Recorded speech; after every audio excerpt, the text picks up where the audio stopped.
Perspectives. My name is Gail, and I have a really special treat for you today, especially those of you who like to cook. They are two ladies who were on about a year and a half ago, a mother and daughter team, and today they are going to do a vegan picnic demonstration. I have to my left Mary Zdrojewski, and to her left her mom, Joanne Zdrojewski. Now they usually go every year to the Vegetarian Summerfest at Johnstown, Pennsylvania. You want to tell the people a little bit about that? Yeah, it's the annual conference of the North American Vegetarian Society, and you can go for the whole week or just for the weekend, and they have all the big name speakers, vegan cookbook authors. They have many doctors, and you can hear about eating healthy from a health perspective, or from ethical, or because of the environmental issues. In the last few years, Joanne and I have been fortunate to be on the volunteer staff there. So yeah, you actually do work there, and that gives you a discount on being there, which is a big help to you, because it's a little bit on the pricey side. Although it's not bad compared to some of the things that I've been hearing about. Apparently, overseas travel runs into the thousands. Well, it includes a lot of delicious food.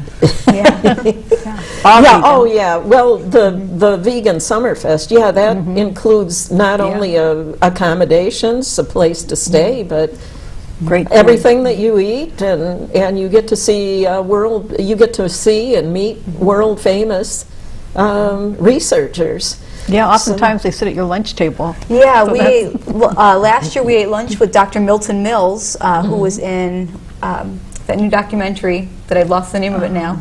Oh, was it What the Health? Yes. What the Health? Oh my gosh.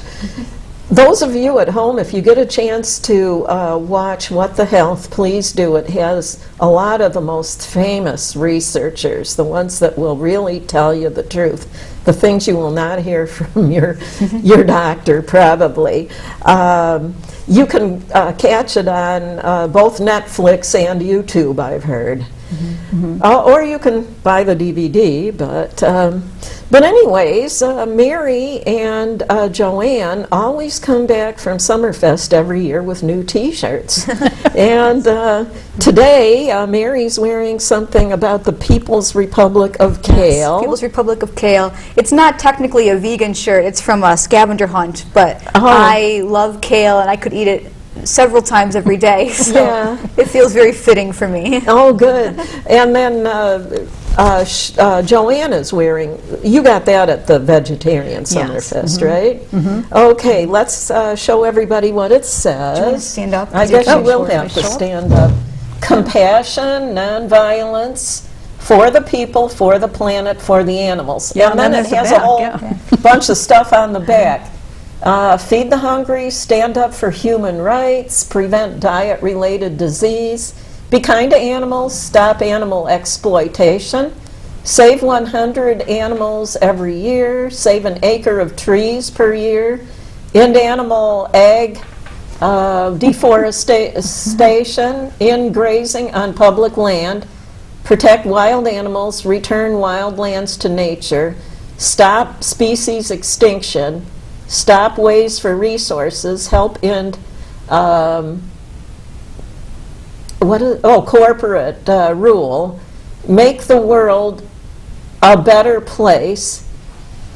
I haven't finished yet. Help stop climate change, stop the #1 waster of water, support sustainable planet, a sustainable planet. Live your values. Live with compassion, stop the violence. Okay. She says she likes to wear that when she goes shopping at the grocery store. Yeah, so whoever's waiting behind me gets to read it. Gets to read her T-shirt. Now, one thing that I thought was particularly cute was they showed up at our monthly Vegetarian Society dinner in August, after having been to Vegetarian Summerfest early in July, right? Yeah. And they came in wearing these dark green T-shirts that said, Make America Healthy Again. It was kind of like, you know, what Donald Trump says about making America great again, but these T-shirts said Make America Healthy Again. Didn't they say something on the back too? Yes, and I get a lot of compliments on that shirt when I wear it. People, they see the shirt and they're like, oh yes, I love your shirt. And I say, there's a back. And I turn around and it says, with a whole food plant-based diet. And they go, oh. But a whole food plant-based diet is good for all of us, and that's what's really going to make us a healthy country again. Oh, yeah, yeah, you are right. And I hope that by doing these food demonstrations that I've been having people do on my TV show, we can encourage them to try it. And the first thing we're going to start with is Joanne is going to show us how to make vegan bean burgers. Yes. Ready to go? Yeah. All right. I've been making bean burgers for several years now, and they've evolved. I started with a recipe I found online, and it kind of grows and grows and grows. My favorite lately is a black bean burger, and I could eat them every day, several times a day.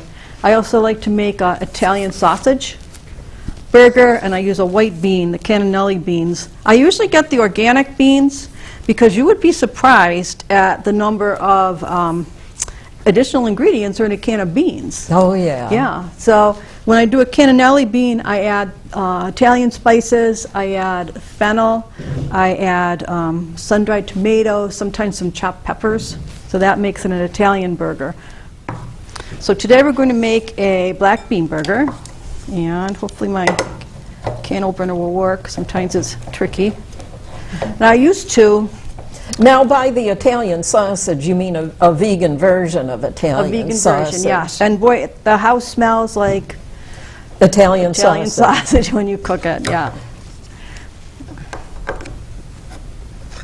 Now, I used to take my canned beans and drain them and rinse them, and then add liquid.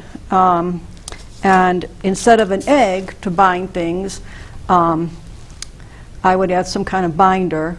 But they're starting to show where aquafaba, the liquid that's in beans, is actually an egg replacement. So I said, why am I draining the aquafaba out? I'll just leave that in there, and that's my liquid.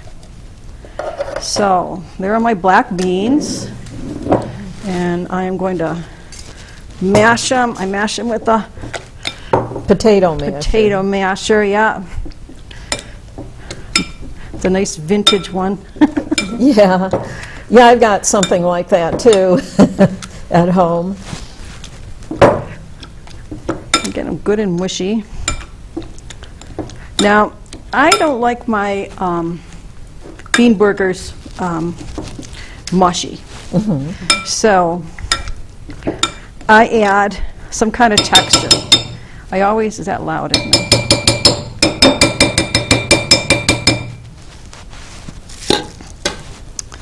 I usually start with the bean, I mash it, and then I add some kind of texture, because I like my burgers to taste, have a meaty texture, not a smushy texture.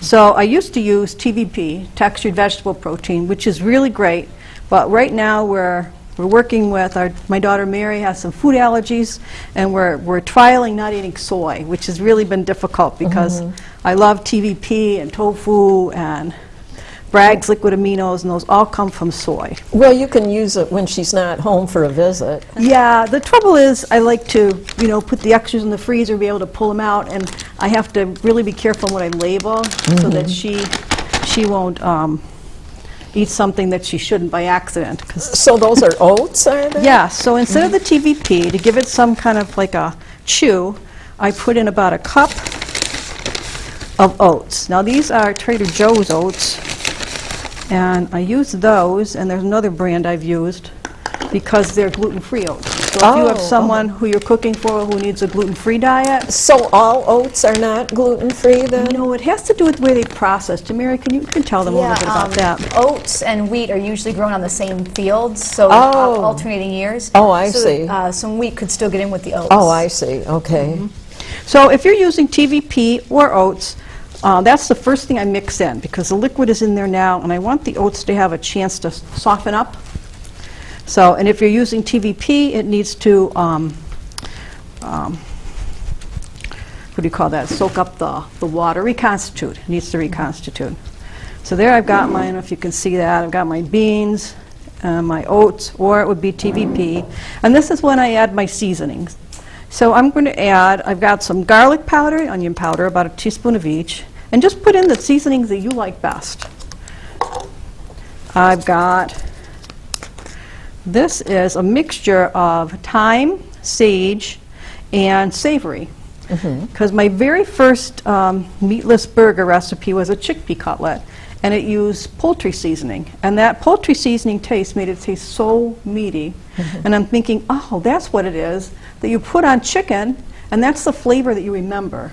So I put poultry seasoning in, but now what I do is I've looked at the poultry seasoning ingredient package, the ingredient list, and it says savory, thyme, and sage. So that's what I put in anytime I want something to taste meaty. Even if it's going to be a chicken soup or the Italian sausage, I always put that sage, savory, and thyme because that gives it the meaty, kind of a meaty taste. Then I'm going to add a little salt, just a little. Mary's watching. She's telling me I shouldn't eat so much salt, so I keep the salt to the minimum. I use sea salt, kosher salt. All right. I add some nutritional yeast. I'm going to add the rest of what I have in here. I probably would put about a half cup in usually, but this is the... Now that's something I really love the taste of, is the Yes. nutritional yeast. It adds a great depth of flavor, nutritional yeast. yeah. And it is, it's not a live yeast, not like you'd put in bread. It doesn't grow. It's a different kind of Yeah, it's yeast that's been grown, and then it's actually been, I think, dehydrated. Mary, can you know a little more about dehydrated yeast? Dehydrated yeast, you can tell us? I don't know too much about it, but I know it's very high in a lot of B vitamins. Oh, yeah. And then usually, like this is a vegetarian support formula, and so it's enriched with more B vitamins, like vitamin B12, which Right. our bodies do make. It's just that our bodies make it too far down in the digestive system Oh, to I use see. it. So people are always saying, oh, the vegetarian diet is not sustainable because you have to take this vitamin B12, but really everyone should be taking B12. And the only reason that meat eaters are getting it and plant eaters aren't is because it's in poop, you know? Yeah, so, yeah. So there's poop on meat, and that's where the meat Oh, eaters really? get their B12. Oh. So we take a plant-based supplement. Sorry. To continue with the flavors I like to put in, I usually put in some kind of liquid aminos, which is similar to a soy sauce. I usually use Bragg liquid aminos, but because we're trying not to do the soy this for a few weeks, I've switched to the coconut aminos, which again has a nice deep flavor, but it's sweet. So it's different. We're trying not to have as much salt, so... You know, there's, I've found out that there's a vegan Worcestershire sauce on the market too. Do you know what that is made out of? We haven't used We it so used much to because it has use it. corn in it, so I can't. Oh, yeah, But yeah. I think it's similar. They use liquid aminos and then other flavorings. Yeah, we're not using anything that has corn derivatives in it anymore, which is tough because corn derivatives include like citric acid, which is in like any kind of canned tomato products, soups. It contains like maltodextrin is corn. You see that in a lot of processed foods. White vinegar, which is in all of your condiments, ketchup, mustard, relish, all have white vinegar in. So Yeah, Mary has to be real careful because of her corn allergy. yeah, so we do all those things from scratch now, which is nice because they taste great from scratch. So I'm going to add a tablespoon or two of molasses to this. And I started doing that because I used to use a not beef bouillon. The Better Than Bouillon brand bouillon has a great not beef bouillon, and I used to use that all the time, but it has a lot of corn in it. What about the Rapunzel? Does that have corn in it, the Rapunzel I've never brand? tried that.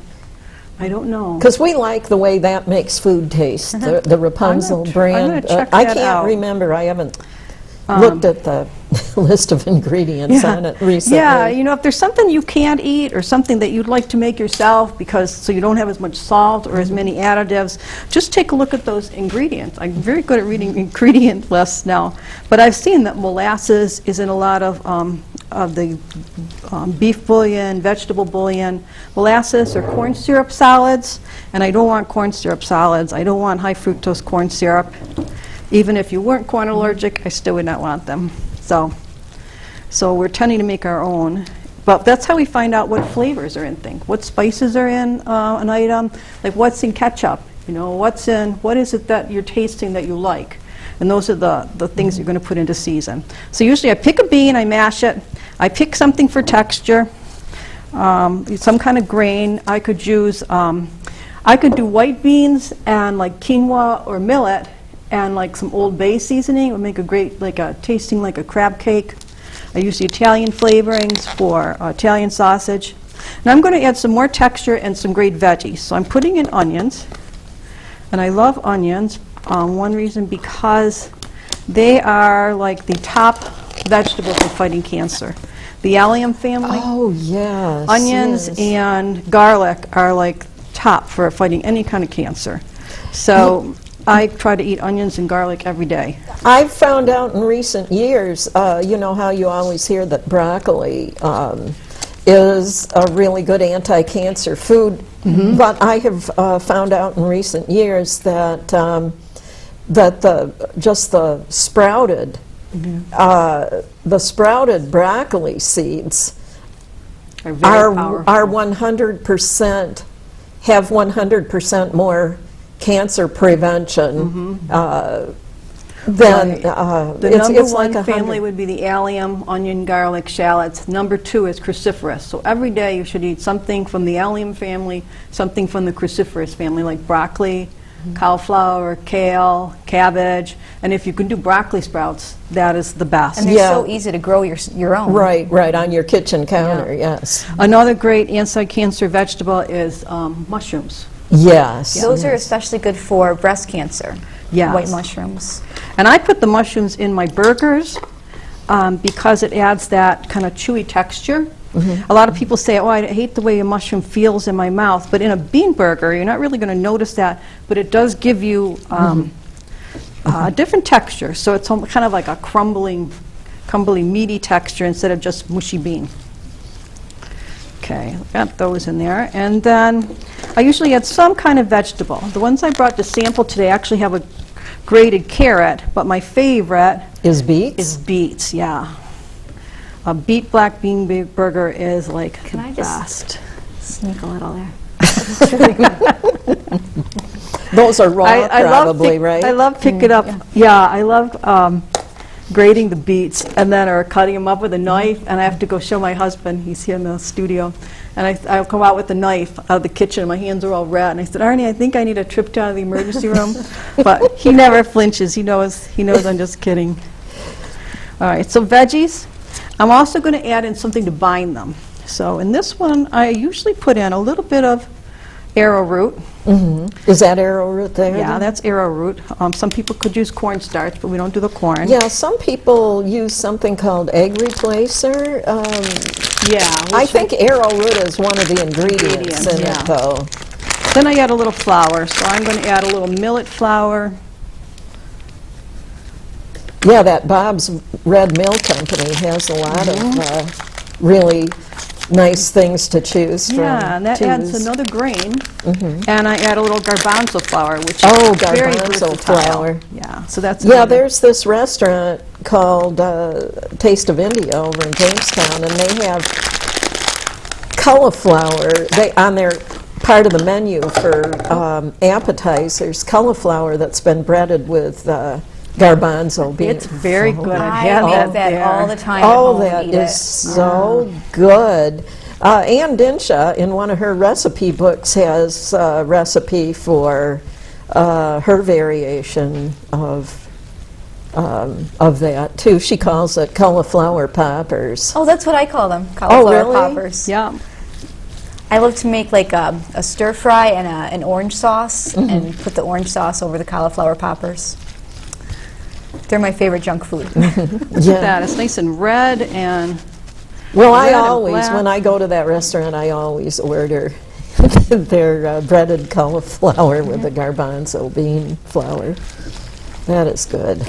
So we got a nice blend of textures, flavors, some really good healthy foods there for us. And the last thing I add, I think I've got everything so far. The last thing I add is something new that I found out about. I got this, this is my second canister of this stuff. My first canister I got a year ago for Mother's Day, came in the mail. And I opened the box, and there's this psyllium husk. And if you know what psyllium is, it's like It's what they make Metamucil out of. Metamucil, right. Yeah. And it had a beautiful little card in it from Amazon that said, "I love you with every fiber of my being." That was one of your daughter, kids? Was it Mary. Mary? Yeah, You sent Mary. it to her? But I found she started using psyllium when she did gluten-free baking because you can use it and it will make your bread dough have that elasticity that gluten gives bread dough.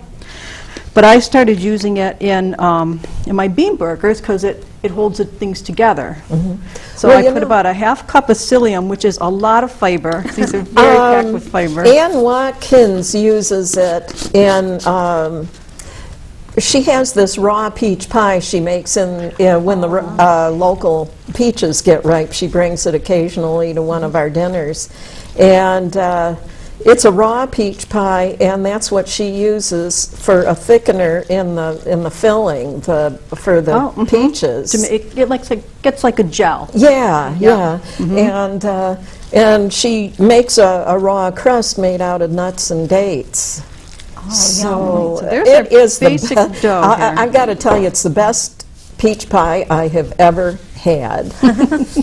It's very good. I look forward to that. Yeah.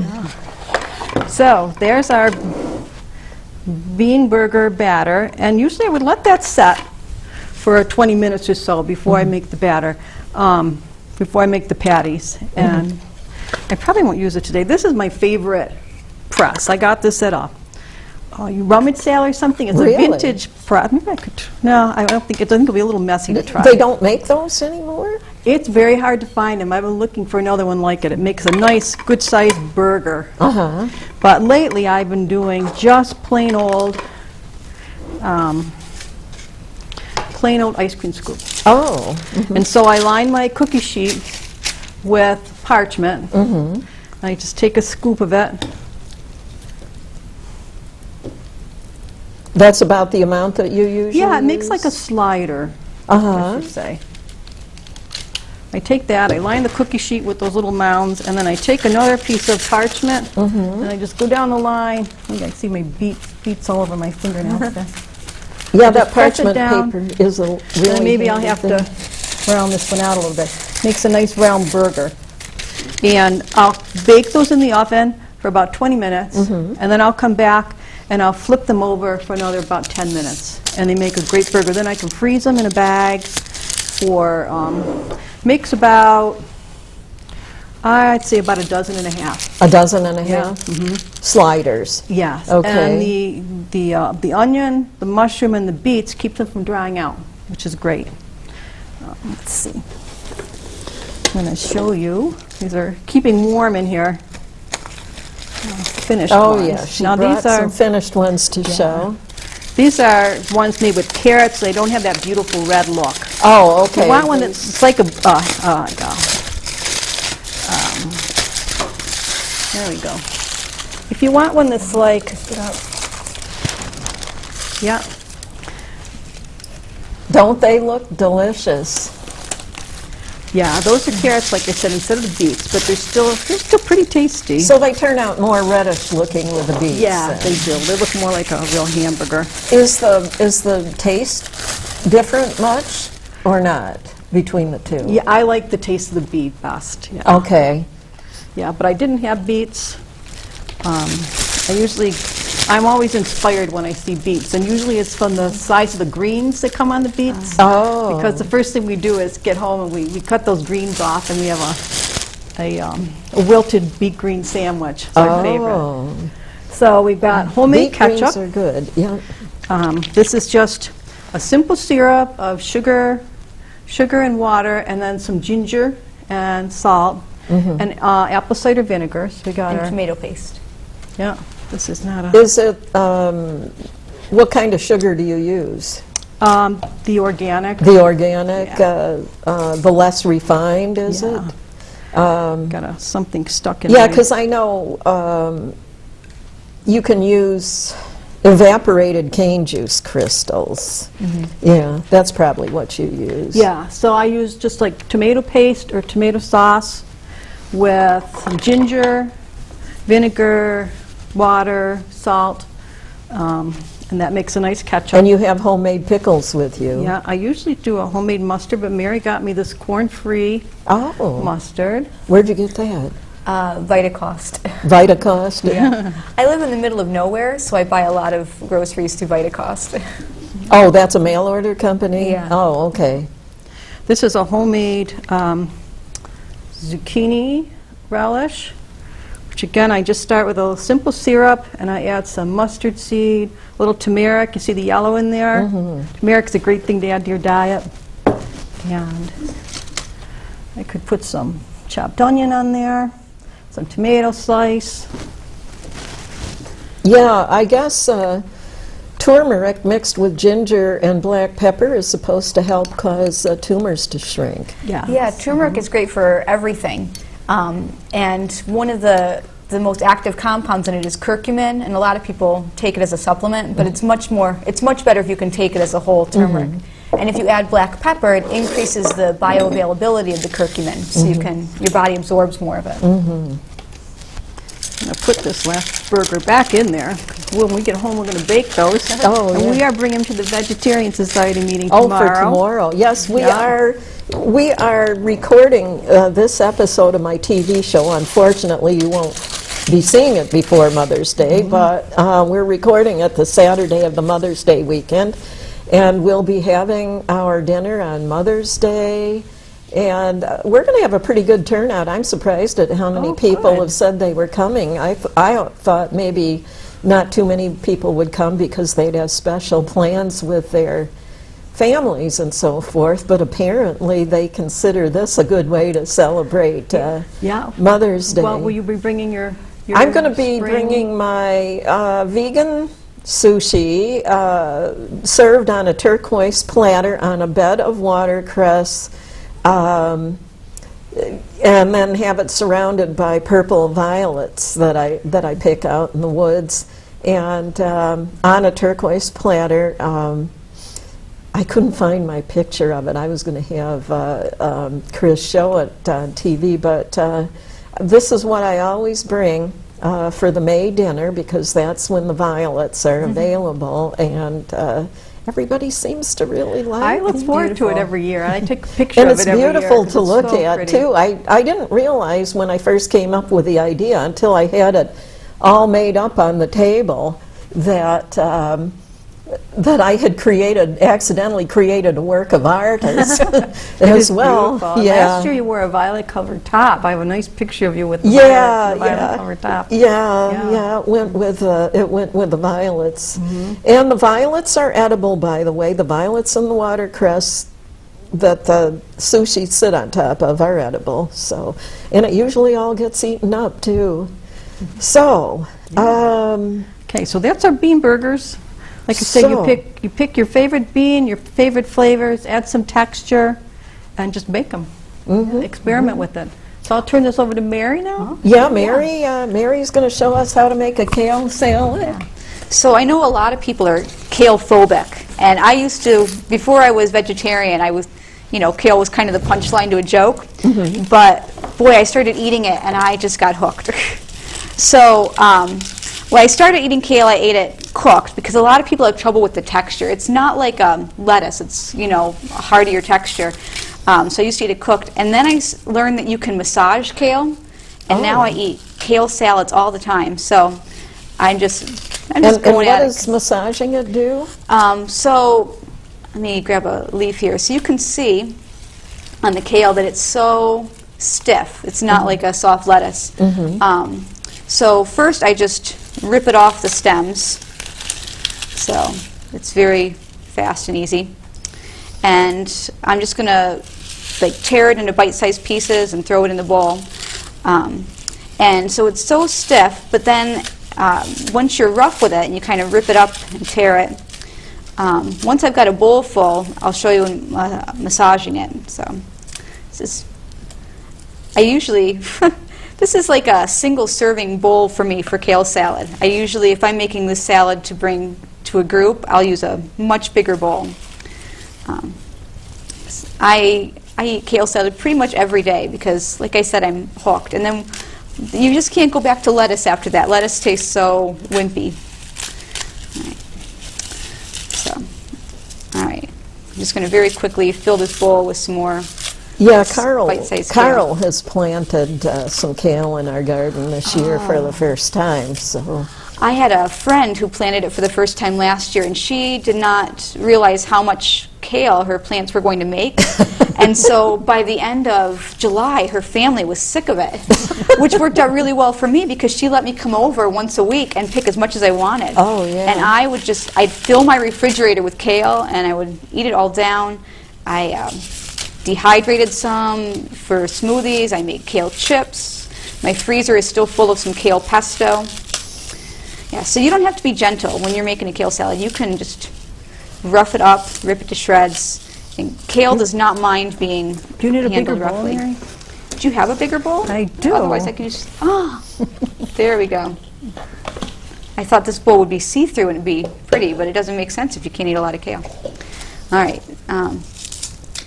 Yeah, so that was a wonderful gift to me, my friend making her mistake with the kale, because is she going to do it again this year? I hope so. Because, and I didn't realize, I can't grow things. I have a black thumb. So the best I can manage is sprouts, because by the time I start to kill them, they're ready to eat. Oh, okay. But her kale, we were able to pick it way out through November. I think the first week of November I was out there picking it. Wow. Trudging through the snow. It's pretty picking hardy it. then. Yeah. And got a lot of little caterpillars in my house, but we didn't mind. All right, so I think that should be good. So there I've got my nice bowl of kale. And then to massage it, if you read online, they say you have to put oil on it or salt, and I learned that you don't have to do any of that. You just get your hands in there and crunch, crunch, crunch. So you just push down and squeeze. Yeah, you just kind of rough it up, squeeze it in your hands, and already you can see, so here's a bigger piece that I didn't, remember how stiff it was, like paper, and now it's soft, like fabric. So I'm going to put a little bit more in there because now we've got a bigger bowl. Yeah, Ann Watkins makes kale chips that she brings every once in a while to some of our dinners, and they are so good, the ones she makes. And I don't know what's different about what she does, but I have had them that were made and packaged for the store, made into kale chips, and they just didn't taste as good as her homemade ones did. Yeah, I make kale chips a lot, especially I'll make them like on the weekend, and then during the week, if I know I'm not going to have time to make salads, I can just have, did you have the napkin? Thank you. I can just have a bag of kale chips every day, and then it's like eating junk food because they taste like, almost like Doritos or something. Yeah, but yeah. Except that healthy. they're good for you. Yes. So I should be doing that now. I've got a batch of collards at home to make some collard chips, but I've just been eating my kale salads fresh right now because it's spring. You feel like you need something fresh. And then you're going to show us how to make a salad dressing then? Yeah, so now it's all massaged. It's much softer, and so like people who they don't like kale, lots of times they can't even tell the difference between the kale and the lettuce because it's so soft. So now I'm going to make a dressing, and I don't make this dressing every day because it's not super healthy. Oh. But this is one of my favorite dressings for parties. You're going to demonstrate so that we know how to get the pit out, right? Yes. All right. So avocado hand, which is cutting yourself in the tendons, is a big problem in hospitals. So you want to make sure you get like an avocado cutter, or you use, a cutting board, and you do things the safe way. Right. So this is my travel avocado pitter. I have two. This is my travel one, and This avocado's a little old, Yeah. but I can use the knife. I'm just going to... So the knife is not sharp enough to cut me. It only cuts avocado. So we'll squeeze Oh, in that there. is so simple. Yeah. Oh my gosh. Now the healthiest part of the avocado, Joanne tells me, I didn't watch the video yet, is the part right inside the skin. It's like, dark if you ever green. look at an avocado, it's a darker green. I'm wearing Well- avocado socks. I could show you all my socks. But so you want to make sure that you scrape the skin out and you get all the really good dark green stuff. So for getting the pit out, these are really tiny baby avocados, but you just stick the pitter on there and twist, and it comes right out, and then you can use your finger through the hole. To Without pop one it of out. those tools, I found that you can just, after you've slid it all the way around, you can just twist the two parts in opposite directions too, and they'll it come up. apart that way too. Yes, Oh my I gosh. never had good luck with avocados. This avocado pitter was the best thing I ever got. Our dog used to love avocado pits, and if we were like cutting up an avocado, he was right there next to us. And then you have to be careful because it was before we had the pitter, and sometimes you try to pop the pit out, and then like the pit goes flying, Uh-huh. right? And he would be after that, and we'd scream, "Don't let the dog get the avocado pit!" And he'd get him, and he would carry the pits around in his mouth, right? Like a Get it away. toy? Yeah, like a toy, but we were worried he was going to choke. you Right, know? right. But and it was so hard to get those avocado pits out of his mouth. It was crazy. I think that's enough avocado. Oh, yeah. Should I do the other one too? That's probably fine. Yeah, because we All right. want to save enough time Oh, for yes, the the ice lemon. cream. All right, so I call this actually my my kale lemonade salad, and this is a very popular salad. When I bring it to potlucks and things, people love it. So I've got avocado there. Is that lemon? This is lemon juice. lemon juice? And brought some maple syrup. Mmm. So I'm putting in probably about a tablespoon of each lemon juice and maple syrup. And where'd my fork go? Oh, there it is. So Do then those craisins go in? Yes, and I don't, Joanne was saying earlier, I don't cook with salt, so I think this tastes wonderful just the way it is. But, Oh, I'm sure it does. If you are someone who's used to eating a lot of processed food, and you're not sure you're going to like kale, if you can add just a sprinkle of salt in here, and it will taste really buttery and rich. So this dressing looks awful.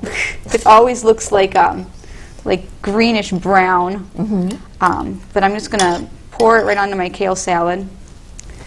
And I am a terrible person, and I really love dressing, so I use the kale, and I just wipe the bowl out.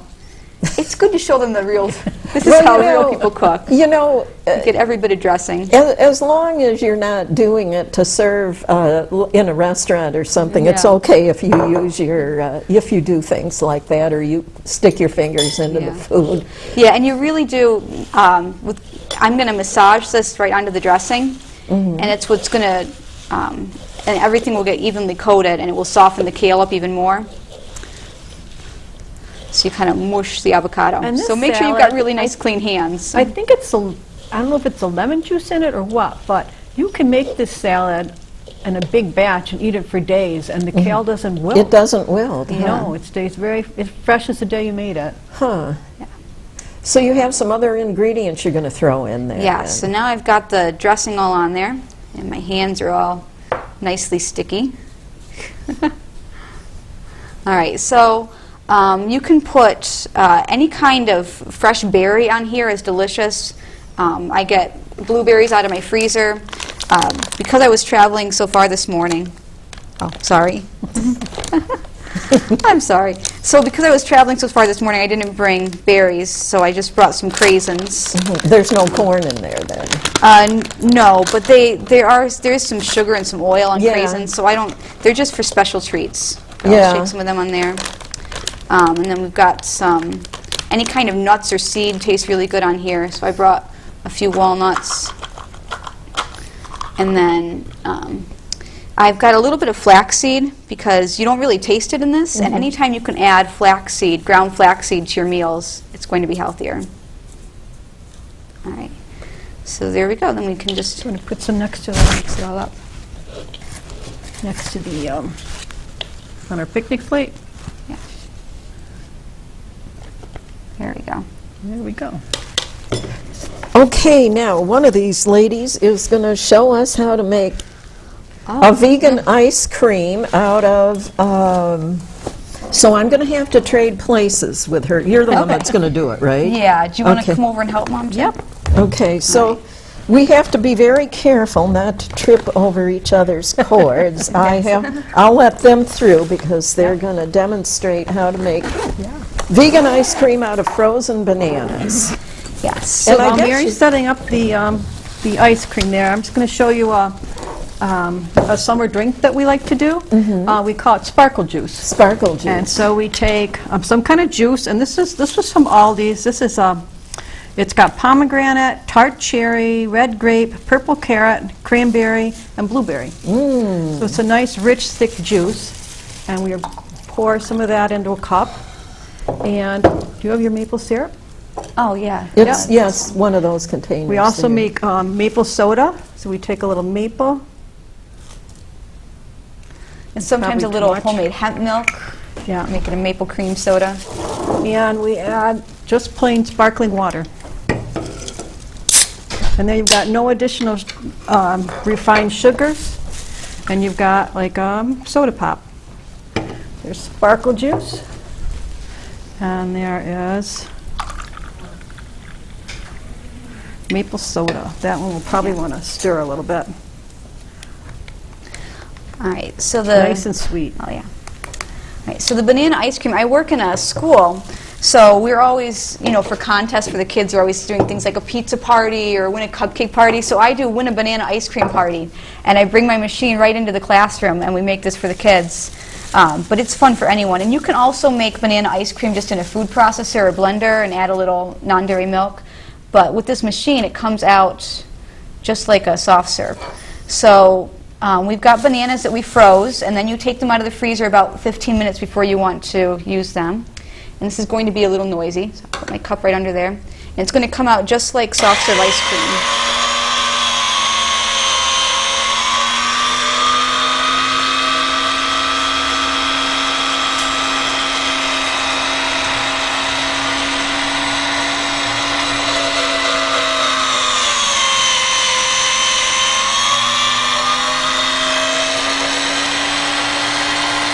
There we go. That's how easy it is. So, yeah, Yeah. nice ice cream. You want? Oh, you brought toppings. Oh, yeah. You can do peanuts. You can do peanut butter. A great topping is to blend dates and peanut butter to make like a caramel, caramel topping. This one is maple and walnut, just over the top. And again, if you want to taste really decadent, like a junk food, just sprinkle a little bit of like coarse kosher salt on top. Really? It For the tastes salted like a caramel. Yeah. Mhm. Yeah, when you don't use a lot of salt, you just use a little bit, you can really taste it. I'm going to blend again.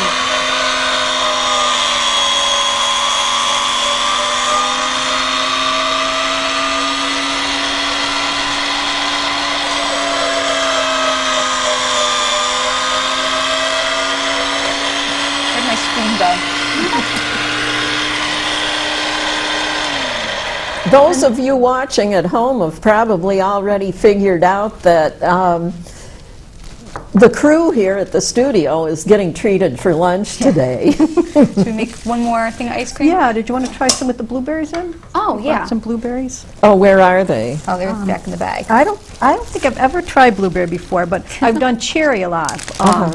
My husband Arnie likes the cherry chip. I take Does it go right in the machine? Yeah, I put a piece of banana, some cherries, another banana. I kind of layer it in there. Uh-huh. And then I'll also layer in, when we're bad, some chocolate chips. And it makes like a cherry chip ice cream. Do you ever put like real vanilla in through the machine with the banana or we not? don't do vanilla because real vanilla is corny. The Oh, is alcohol it? in it is corn alcohol. There's the blueberry ice cream. Yeah. You could do peaches, frozen peaches, Oh, yeah. raspberries. It would be fun in the summer when you can use the stuff fresh, the fruits fresh. Yeah, Well, you'll you have would to- want them You have to have it frozen. frozen, yeah. Because the machine itself doesn't have any like cooling things. It just pops the frozen stuff right out. I Yeah, wish- where a regular ice cream maker has Yeah, the cooling. yeah. I wish those of you at home could smell these.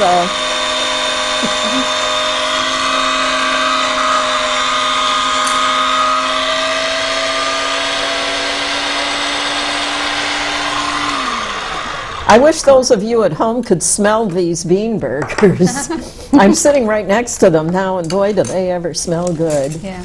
You know, people say to me all the time, they're like, "You make such good stuff. You must love to cook." And I'm like, I really don't love to cook. I'm a very lazy cook. I make things as simple as I can, but I love to eat.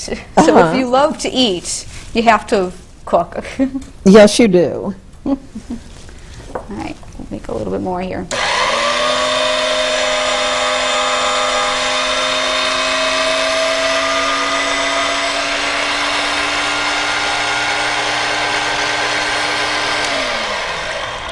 All right, we've got a little bit of banana left. Should I just use all the banana? Yep, just use up that banana.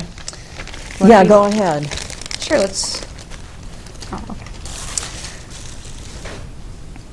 So with a group of kids, you can imagine how excited they get. Oh, yeah, So yeah. there's no reason to feed kids cupcakes.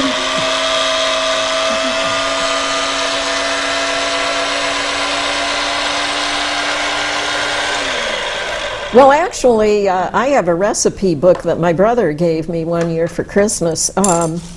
It's for vegan cupcakes. Oh yes, I do make vegan cupcakes, Uh-huh. but we'll do this last one.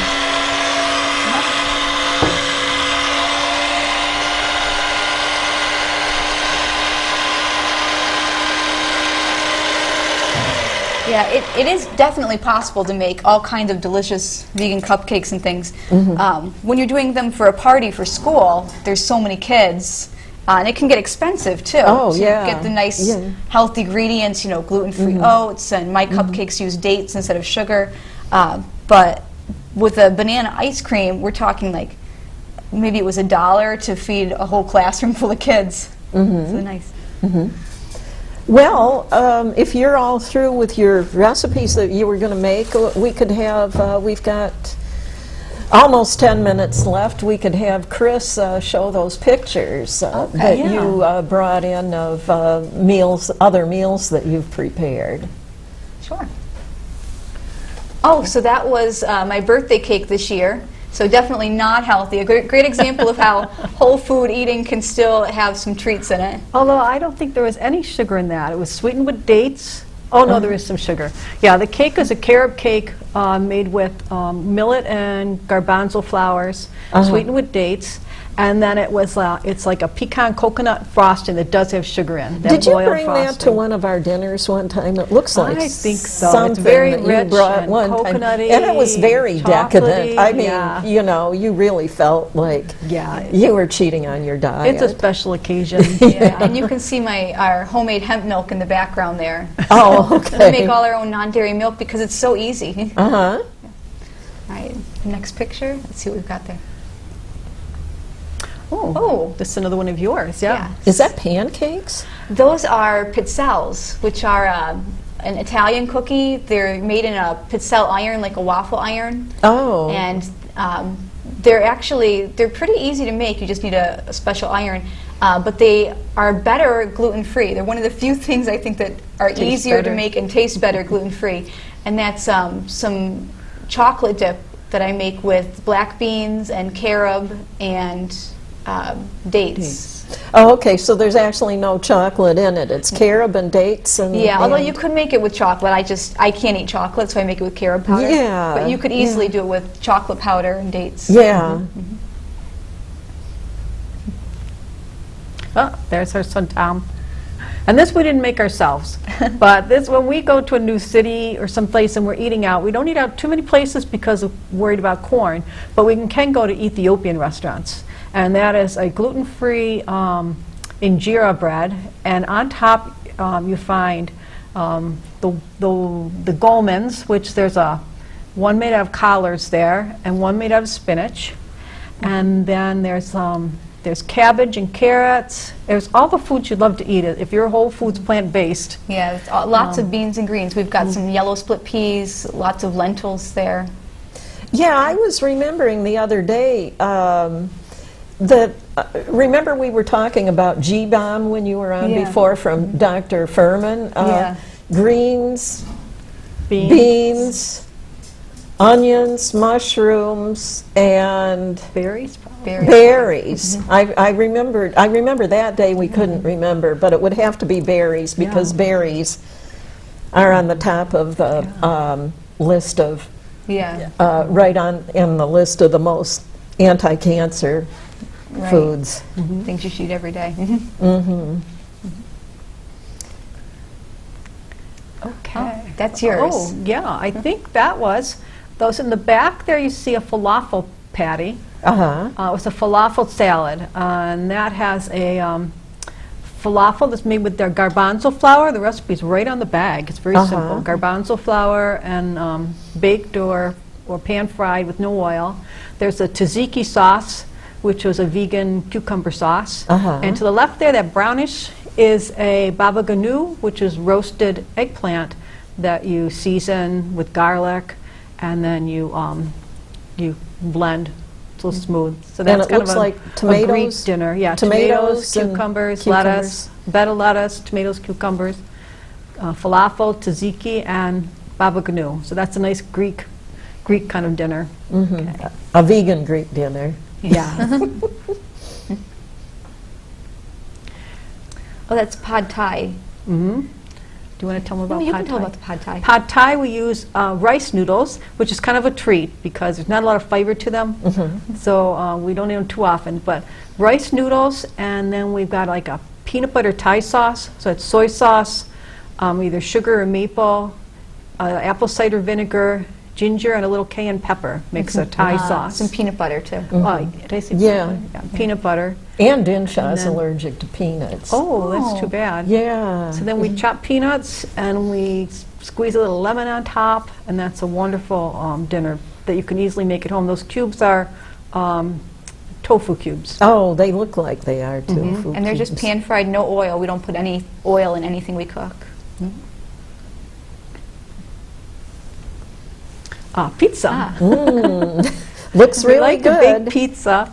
Yeah. Yeah, people say, oh, I couldn't give up pizza. I'm like, I don't. I eat pizza whenever I want it. Yeah. I just had pizza out of my freezer last night. Okay, so what was the I crust think this made is out the of? latest one we made. So that's a gluten-free crust, and that was made with a blend I make with garbanzo, millet flour, tapioca starch, and arrowroot, and some yeast. It's a yeast one. I patted them out. We let it rise. It was a very nice crust. And then we use pizza sauce that we season with nutritional yeast instead of cheese. And there's something called mozzarella, which is cashews, lemon juice, garlic, and tapioca starch. And that's then- what looks like the mozzarella cheese. Yeah, you on heat the it up top. and it gets thick and it gets Goopy. stretchy and goopy when you Now, bake am I it. seeing beans and mushrooms? That's crumbled tempeh. Oh, crumbled tempeh. We season that like sausage. And then I had roasted some heads of garlic, and we had a little bit of roasted garlic left, so we put the roasted cloves of garlic on. Looks That's really delicious. That's making me hungry. Oh, there's there my we go. psyllium husk. That was my first pack of psyllium husk from Mary. Happy Mother's Day. I love you with every fiber of my being. I laughed so hard when I opened that box. Yeah, that's cute. This might be the last one. I don't know. This is Mary made this one up herself. We call it sushi salad. Is that flowers in the center? Yeah, those are It was violets. inspired by you. Oh, okay. We thought we can put Yeah. flowers on our sushi too. Yeah, yeah. You Yeah. know, a lot of people don't know that there are a lot of edible flowers out Yeah. there. Those orange daylilies that grow alongside the roads, rose petals. You see also on there above the violets, you see the dark green? Those are hosta shoots. The hostas that we have in our gardens are edible. Oh, I didn't And that know year we that. cut some off. We wait to just about 2 or 3 inches high, cut them off, and steam them. And we put that on our salad. That's a bed of, either we use rice or we use cooked millet. We're using more and more cooked millet. Is that tempeh I'm seeing in the upper That's, right corner? yes. Yeah, we make like a seasoned tempeh, and we put all the things you may find in veggie sushi. So there's asparagus, there's avocado, there's grated carrots and cucumbers, and we kind of decoratively lay those. We make up each plate a salad. It's so pretty. This time we put the violets on top because they were in bloom, and then we make a simple ginger miso dressing. Ginger, use maple usually, maple or sugar, and ginger, fresh ginger. And that's a wonderful spring salad. Oh, it's your Thanksgiving Oh, dinner. holiday meal, yeah. So that's a tofu pecan nut loaf Uh-huh. and vegan mashed potatoes and a vegan green bean casserole. I make like a mushroom soup with mushrooms, onions, ground cashews. Makes like a mushroom soup, and then I put that over the frozen green beans, and it tastes just like. And what I you- see what you're Brussels used to. sprouts, yummy. I just love them. We fight over the Brussels sprouts. There are never leftovers of Brussels sprouts. That was all of the pictures then, was it? So we okay. never go hungry. Okay, so this has been a lot of fun, and in a few minutes we're going to be having even more fun eating the things that Mary and Joanne brought for us. Thank you so much for being on again. It's been a lot of fun. I'll have to have you two on every once in a while to do something. You Maybe know, we lot can of do maybe a recipes. holiday meal. Oh, a holiday meal would be nice. Oh, well, you know, we were you were talking about that one being your Thanksgiving meal. When I make mashed potatoes, I actually use part of the water. People put milk and like butter in their mashed potatoes, and I actually use part of the water that the potatoes were cooked in place of the milk. And I use that earth balance vegan margarine in place of the butter, and they turn out tasting really good. With you a little know. nutritional yeast in there too. Very good. Yeah. Yeah. So, We made a mess of the table. yeah. So, anyways, my next couple of episodes are going to be first the canine rescue from Westfield, and after that, the cat rescue from Westfield for the next 2 episodes. I'll see the rest of you in a couple of weeks.